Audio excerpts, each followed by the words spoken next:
He was born in the 40s in a small village between the mountains of northern Greece. His family was busy with farming and animal herding.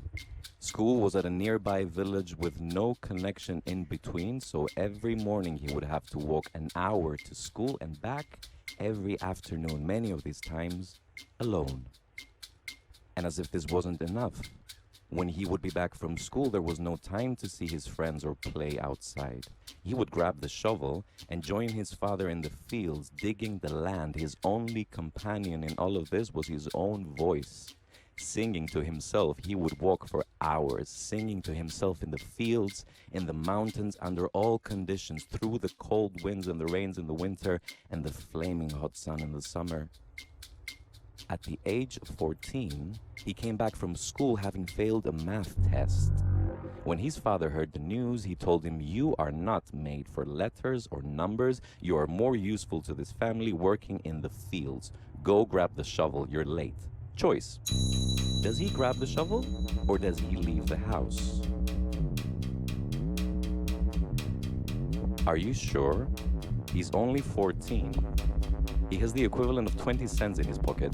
He cannot ask for money. No one would support his decision to leave. It is a crazy idea, his friends are telling him. On the other hand, he cannot imagine living the rest of his life in this village. No education, no future, no escape. Just fields and animals, milking the goats and digging the lands day in, day out. Does he grab the shovel or does he leave the house?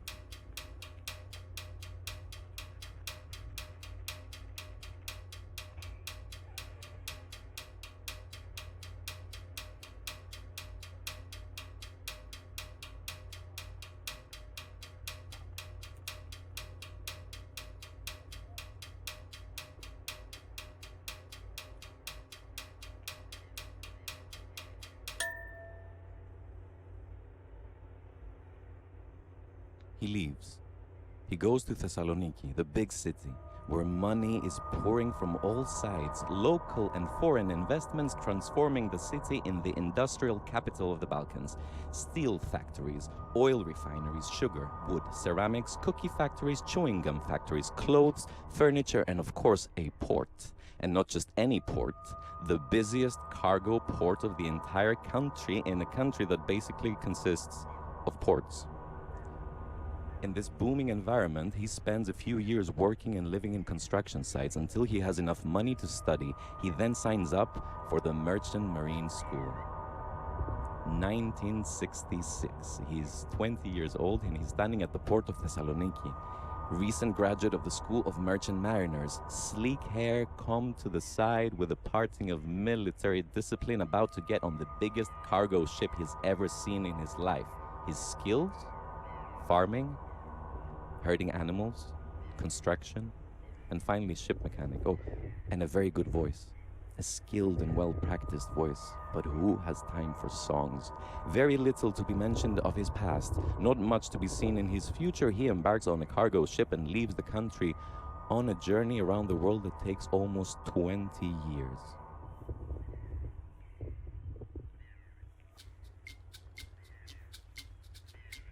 He was born in Athens in the 80s, suburban kid. School was across a very quiet street, nurtured and protected.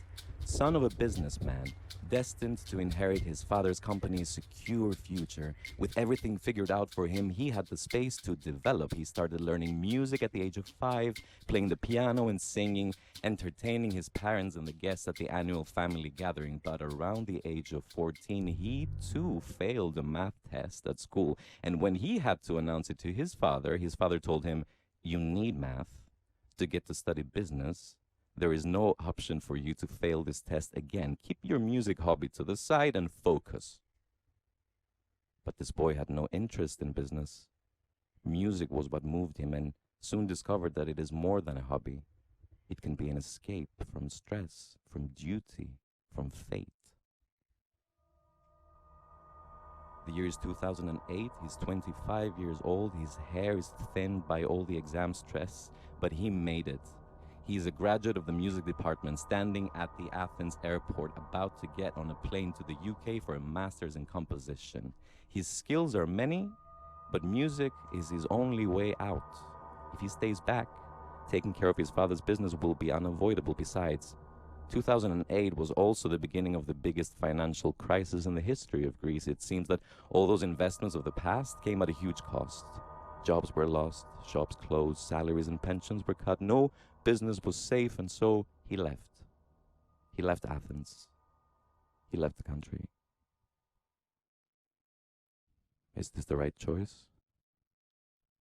Will I make it there or come back defeated? Will I come back? What would happen if I stayed? Did I make the right choice? Did I make the right choice?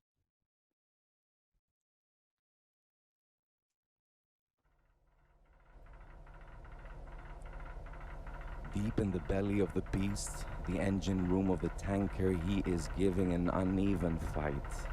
The room where he spends his entire day is dark, the air is thick, the engine is steaming, and if something breaks, he has to fix it. There is no spare part delivery mid-ocean. Oil and grease covers every inch of his exposed skin, which he has to rub off with a scouring sponge every night before he goes to bed. But he is a man of many skills, so soon he climbs his way up from the engine room, through the galley, the deck, all the way to the bridge, and from that bridge, he sees the world. He sails through the oceans, he sets foot in every continent, and on one of his travels, the ship he works on makes a one-night stop in Alkmaar. And it is his first time in the Netherlands, and he has heard so much about this place, that land was man-made, that they tamed the waters, that there were no mountains, and then, of course, Amsterdam, 1970. Amsterdam, he has one night to visit. He needs to be back to the port before dawn, so he asks around, which way is Amsterdam? That way, they tell him. Great, how far is it? Around 40 kilometers. Fantastic, this is not far at all. How difficult can it be? It's flat, after all. I will be there in no time. About an hour later, as the night starts to fall, he is faced with the wet and cold reality of the Dutch weather. The wind is pushing against his face and through his body, and he knows that by the time he gets to Amsterdam, he will have to start walking back to make it back to the ship in time. It is pitch black in every direction, and as the fear is about to take over, he opens his mouth and starts to sing. Through the darkness, the cold and the rain, he sings his way forward, and he keeps pushing one song after another until he sees a light far, far ahead. He starts walking towards it and soon finds out it is a light from a house, a single house in the middle of nowhere. With every step he takes closer, his heart is beating faster. He is trying to prepare the words for all the different questions he might have to answer in a language he does not speak. He arrives in front of the house, walks inside the garden, and as he is about to knock on the door, a glimpse of a shine catches his eye. He turns and sees a bike. And a bike is all he needs. He can get to Amsterdam, spend an entire night there, and still be in time to get back on the ship in the morning. Choice. Does he steal the bike, or does he knock on the door and politely ask for it? It could really scare this family to receive such an unexpected visit. Who knows, maybe they have a young child that is sleeping, or an elderly person that should not be disturbed. After all, he is passing by this place on his way back. He can leave it at the exact same... It's not even stealing. Technically, it's borrowing, and I'm sure they would be fine with it. This is really for the best. On the other hand, it doesn't feel right. Maybe they need the bike. Maybe he doesn't have it in him to do something like that. No. The appropriate thing would be to ask, and who knows, they might be lovely people. They might give him the bike. He's just a sailor who wants to visit Amsterdam. They will understand. Does he steal the bike, or does he knock on the door?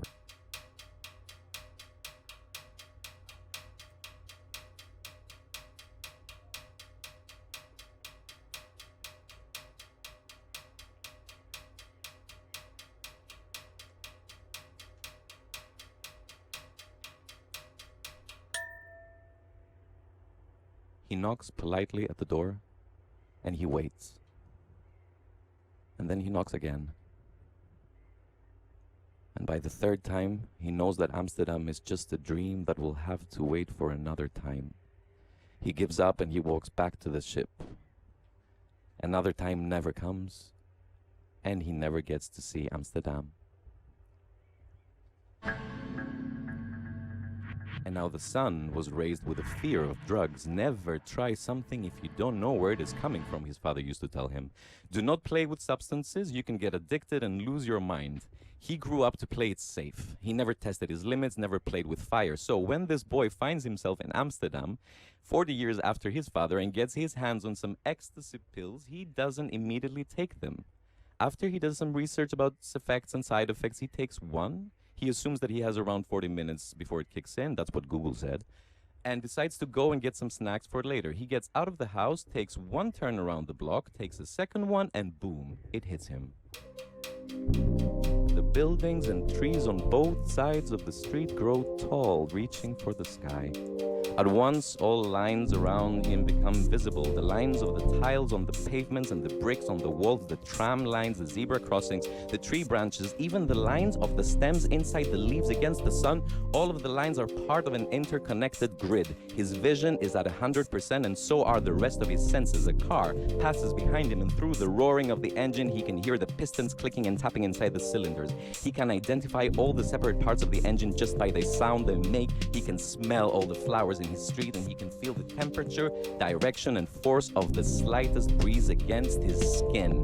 Right there in this moment, he has a realization, a moment of enlightenment that indeed everything is interconnected, that he, like everyone else, is part of a grid, and that his brain has the capacity to take it all of this in, that his eyes can see and his ears can hear much more, and that it's only his mind filtering, keeping it out. He spends the next few days in gratitude for this mind-altering experience. He starts developing feelings of resentment against his overprotective father, who pushed him to grow, never pushed him to grow out of discomfort. He decides that they are two completely different people who will never understand each other, that family is a prison, and that attachment to family is nothing but an iron bolt chained to his ankle, and the only way to become one with the grid, one with the world, is to break free.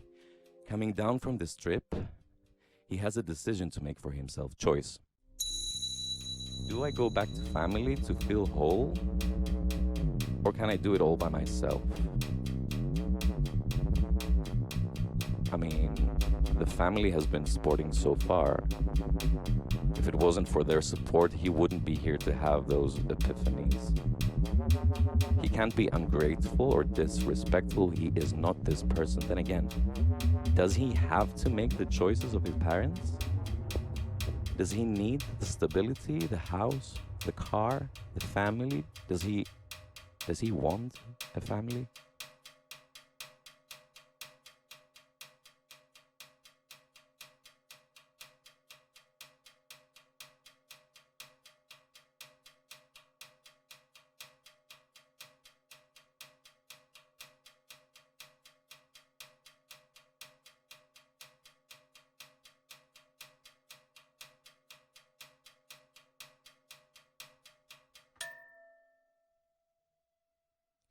He comes back from his studies for a visit. He parks his car in front of his father's, in front of the house. They both come outside to greet him. They look upset. "What's up?" he asks. "Nothing," they say.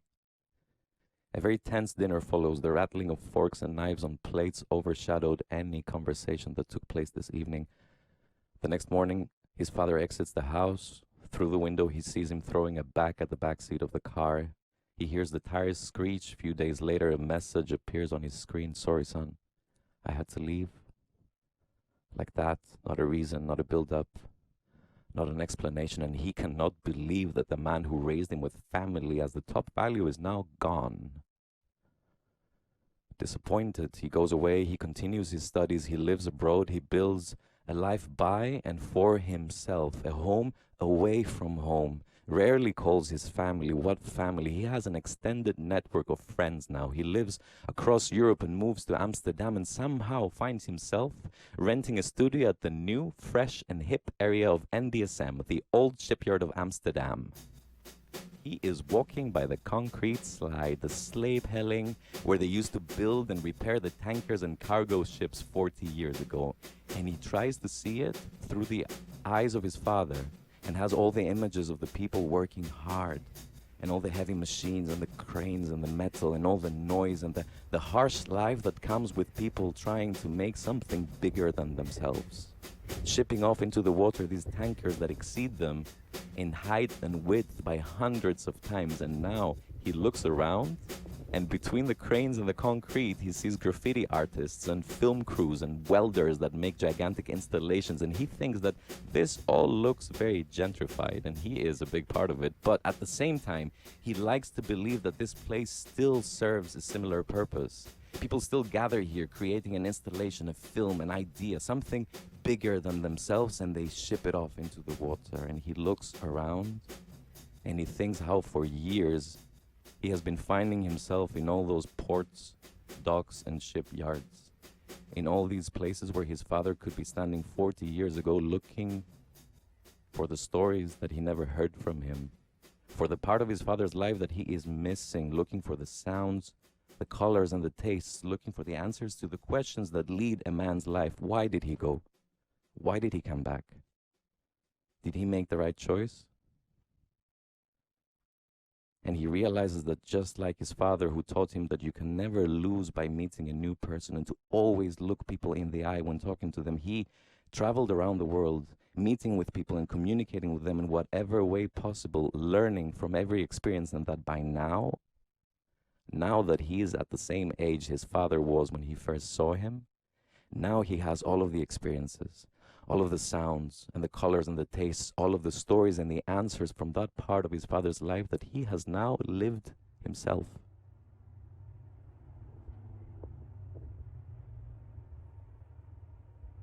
The year is 1982. He is 36 years old and he is done. He studied, he worked, he made money, he got off the ship, he made sure his brothers and sisters studied. All of them have now moved to Athens, they have good jobs and families. He made sure his father is being looked after. He has done his duty. He starts hanging out with the cultured, intellectual, leftist youth of Athens. He spends his time with musicians and artists who soon discover that he has an amazing voice. He starts singing with them, first at parties, then small stages and concerts. He is soon offered a record deal and a season singing at a club next to an upcoming female singer. It's the beginning of the 80s. He has the chance to climb out of his fate and quickly establish himself as a singer in Athens. Does he do it? Choice. After doing his duty, does he go for stability or does he chase the dream?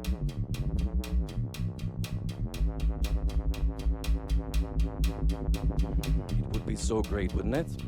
To leave a life of labor behind, to clean the grease off his skin for one last time, to put on nice clothes and hang out with the nice people, eat, smoke, drink, enjoy life, finally. Then again, who is he trying to fool? He's not an artist. He's a farmer, a shepherd, a ship mechanic at best. He has only worked with his hands all his life. Sure, these people are fun, but he's not really one of them. He's a villager and his accent shows. Besides, his brothers and sisters are now all university graduates and have found fancy jobs. He can't just live in a squat and turn into a bohemian singer. He needs to step up. Does he go for safety or for the dream?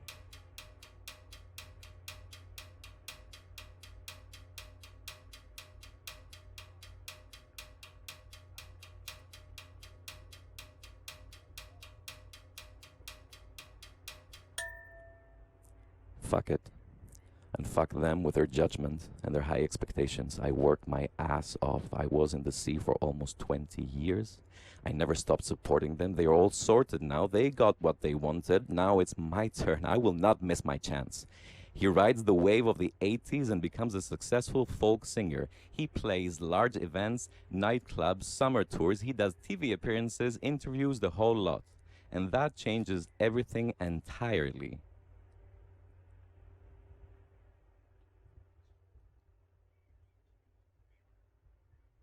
Because of this one different choice, his son grows up in an abundance of food, books, toys, musical instruments in the absence of his father, who is asleep when he wakes up too, and already away for work when he comes back from school. On his off days, His father is exhausted and spends most time in bed. He doesn't care for math tests or how well his son is doing at school. He cares about tabloid newspapers and magazines that gossip on him. For this kid, growing up in this house, being an artist did not seem as an escape at all, but more like hard and risky work. He picked up a couple of instruments. He left them always on the side, never took it seriously. When time came for him to study, he went for safety and studied economics and business administration, a very popular field at the time. He then opens a small business, finds a wife, and soon they have a son together. And this is how, by the father making one different choice, the story of the son changes completely. He doesn't study music. He never gets on the plane to study in the UK. He never takes drugs in Amsterdam. He never contemplates gentrification standing at an old shipyard. He's never faced with the choice of staying or leaving. He makes sure, however, that he raises his son to be able to make a different set of choices. Choices that would allow him to study, to play, to sing. Choices that might one day in the future lead him here in front of you, telling you this story.